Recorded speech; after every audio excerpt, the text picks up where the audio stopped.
Bismillah. Assalamualaikum warahmatullahi wabarakatuh. Bismillahirrahmanirrahim. Alhamdulillahi rabbil alamin. Wa bihi nasta'inu ala umurid dunya waddin.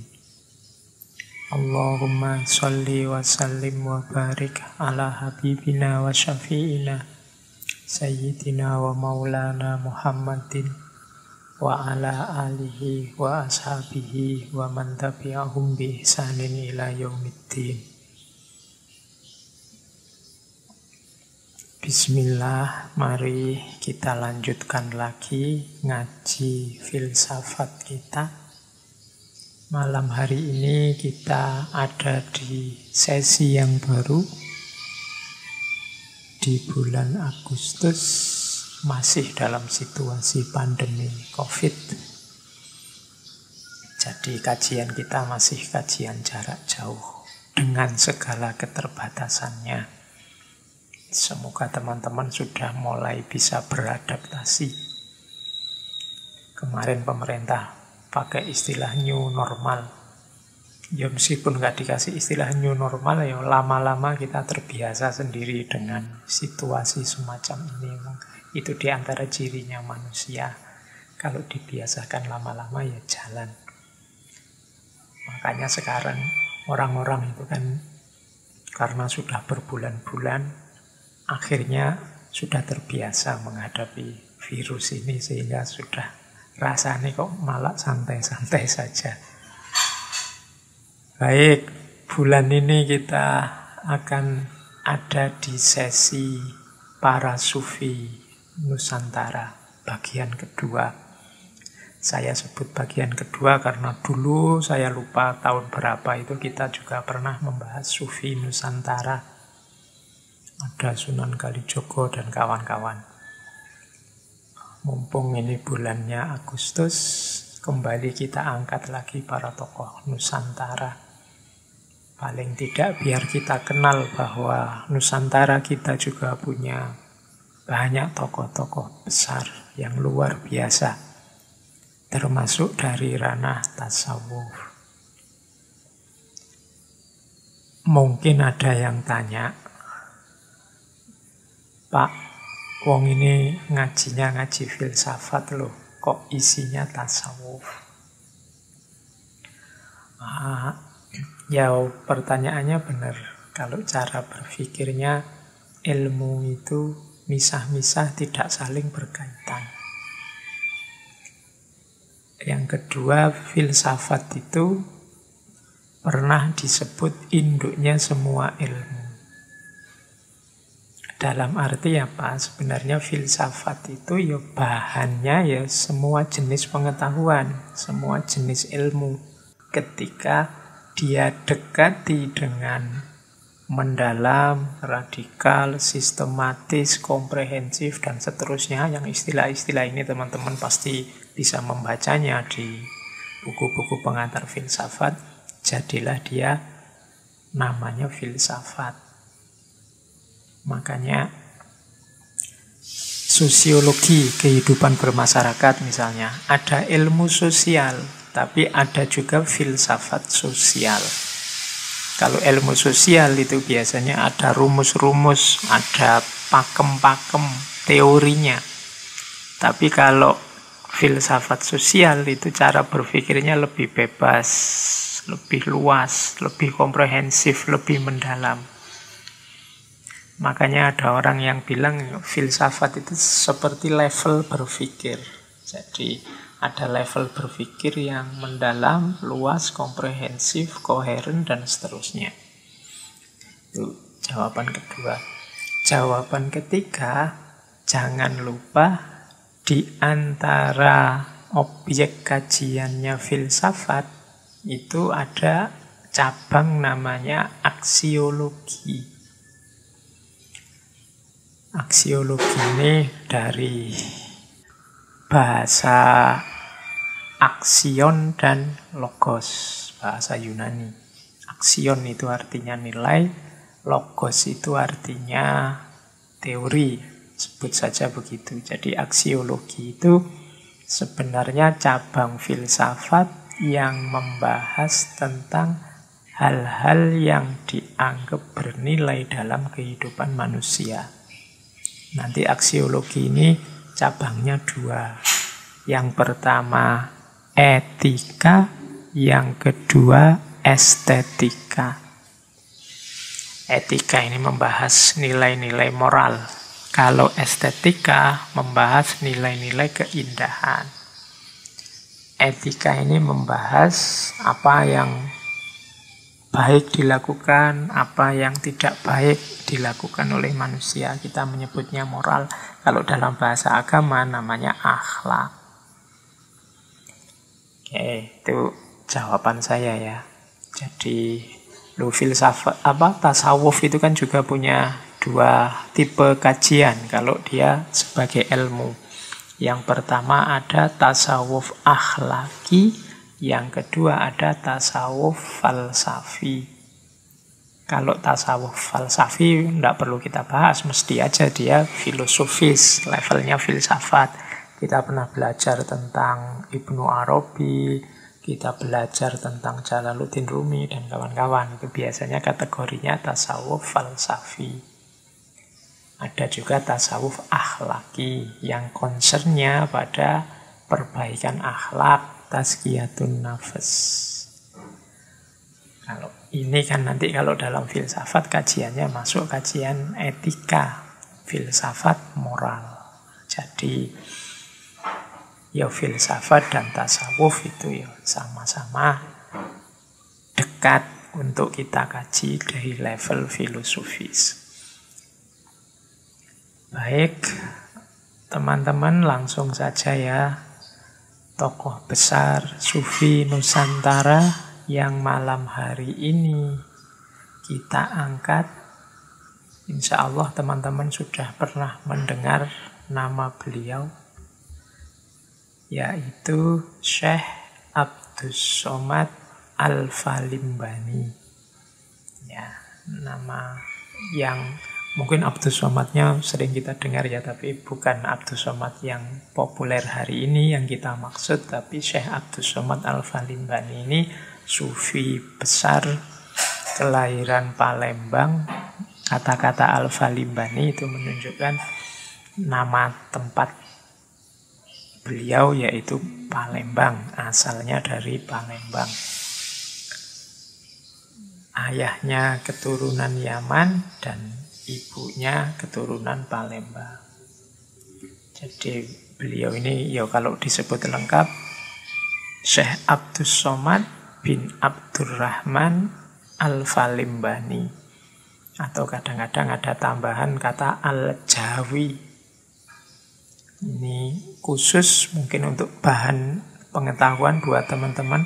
Kata Al-Jawi ini gelar yang diberikan pada para ulama yang belajar di Mekah dan Madinah Al-Haramain. Para ulama besar yang terkenal di dunia Islam yang asalnya dari Nusantara, tidak cuma dari Jawa, meskipun sebutannya Al-Jawi, yang pernah belajar di Mekah dan Madinah. Ini istilah ini dikenal sekitar abad ke-17 karena memang banyak ulama kita yang belajar di sana dan bahkan jadi tokoh, jadi guru di sana. Nama-nama mungkin teman-teman kenal, misalnya Syekh Nuruddin Ar-Raniri, Syekh Abdurrauf As-Singkili, nanti yang membantu penyebaran Thariqat Syatariah di Nusantara, atau Syekh Yusuf Makassari yang dulu pernah kita bahas, yang ikut membantu menyebarkan Thariqat Kholwatiyah di Nusantara. Kemudian nama-nama seperti Syekh Muhammad Arsyad Al-Banjari, Syekh Nawawi Al-Bantani, Syekh Ahmad Khotib As-Sambasi. Ini beliau-beliau yang juga mendapat gelar Al-Jawi. Termasuk Syekh Abdus Somad Al-Falimbani ini. Karena orang sana ngertinya Jawi. Sebenarnya asalnya dari Nusantara. Syekh Abdus Somad Al-Falimbani ini ya concern utamanya memang ada di ranah tasawuf. Beliau banyak menulis kitab dalam genre tasawuf, meskipun tasawuf yang tidak kontroversial seperti yang dibawa oleh Hamzah Fansuri dan kawan-kawan, yang dulu juga sudah pernah kita bahas. Beliau ini termasuk tokoh yang ikut menyebarkan Tarekat Samaniyah di Nusantara. Ya, selain teman-teman beliau yang juga membawa Tarekat Samaniyah seperti Syekh Nafis Al-Banjari atau Syekh Muhyiddin Al-Falimbani. Beliau ini berguru langsung kepada pendirinya Tarekat Samaniyah, yaitu Syekh Saman, Syekh Muhammad bin Abdul Karim As-Saman. Kalau ceritanya sebenarnya yang memperkenalkan beliau kepada Syekh Saman ini adalah murid seniornya Syekh Saman, yaitu Syekh Siddiq bin Umar Khan Al-Madani. Jadi suatu ketika sebenarnya Syekh Abdus Somad ini ingin melanjutkan studinya ke Al-Azhar Mesir. Tapi saat beliau sampai di Jeddah, beliau bertemu seseorang yang ahli zikir. Orang ini waktu zikir tidak cuma mulutnya yang zikir, tapi oleh Syekh Abdus Somad ini dilihat seluruh tubuhnya seakan-akan ikut bergetar berzikir. Kenalanlah, diajaklah kenalan oleh Syekh Abdus Somad tokoh ini, dan ternyata beliau adalah Syekh Siddiq Umar Khan Al-Madani, khalifahnya Syekh Abdul Karim As-Saman tadi. Akhirnya lewat lantaran Syekh Siddiq inilah nanti Syekh Abdus Somad diantarkan untuk bertemu langsung dengan Syekh Saman. Jadi itu dari sisi tarekatnya.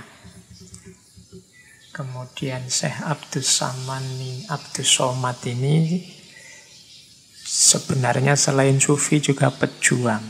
Beliau ini sangat benci dengan penjajah, sangat benci dengan Belanda.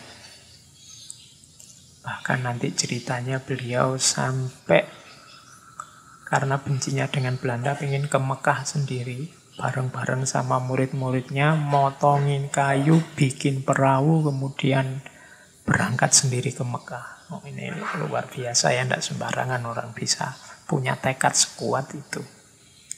Selain membayangkan bikin perahunya, juga membayangkan luasnya laut yang harus diseberangi. Tapi karena tekad beliau yang kuat, ya akhirnya mampu beliau menyeberang sampai ke Mekah. Bahkan semangat jihad beliau ini tergambar saat beliau juga berangkat ke Thailand, ke daerah Pattani, untuk ikut berjuang dengan para Muslim Melayu Pattani melawan kerajaan Siam yang Buddha di Thailand. Kabarnya justru di Pattani, di Thailand inilah beliau syahid. Jadi ketika bersama pasukan Melayu Kedah melawan tentara Siam Thailand. Mungkin beliau memang agak punya ikatan emosional dengan para Muslim Pattani, karena kalau dari riwayat hidupnya, beliau ini pernah mondok juga di daerah Pattani, dipondokkan oleh ayahnya di sana. Tapi yang jelas berarti dari kisah hidup beliau kan berarti sufi itu ya tidak cuma wiritan, tidak cuma zikir, tapi juga punya kepedulian politik, kepedulian sosial, anti penjajahan dan lain sebagainya. Baik, itu gambaran singkat tentang riwayat hidup beliau. Bagi yang tertarik lebih detail tentang perjalanan hidup beliau, ada kitab yang berjudul Faidul Ihsani. Ini isinya biografi beliau Silahkan teman-teman cari, kalau tidak salah sudah ada terjemahannya dalam bahasa Indonesia. Cuma saya lupa terjemahannya pakai judul apa. Detail di situ dibicarakan riwayat hidup, bahkan sampai karomah-karomah beliau ada di sana. Saya tidak membawa cerita-cerita karomah itu, nanti biar fokus kita tidak geser dari ilmu yang ingin beliau sampaikan. Nah, kalau dari sisi ilmu, malam hari ini saya ingin membawakan sedikit cuplikan-cuplikan beberapa dari 2 kitab masterpiece beliau. Beliau ini menulis kitab sekitar 15-an. Judul kitab yang paling populer adalah Sairus Salikin ila ibadati Rabbil Alamin. Dan yang kedua, Hidayatus Salikin fi suluki maslakil muttaqin. Ini kitab yang istimewa. Kalau kitab Hidayatus Salikin itu semacam adaptasi dari kitabnya Imam Ghazali, Bidayatul Hidayah. Teman-teman insya Allah sudah kenal kitab Bidayatul Hidayah ini. Kalau masih lupa, belum kenal, cari ngaji filsafat waktu kita membedah kitab Bidayatul Hidayah. Ini untuk para pemula sebenarnya. Para pemula yang ingin masuk ke dunia tasawuf. Kemudian yang masterpiece yang lain, ini kitab Sairus Salikin ila ibadati Rabbil Alamin. Ini merupakan karya puncaknya beliau, Syekh Abdus Somad. Ini ditulis sekitar 8 atau 9 tahun. Ditulis tahun 1799 Masehi. Kemudian baru selesai tahun 1888.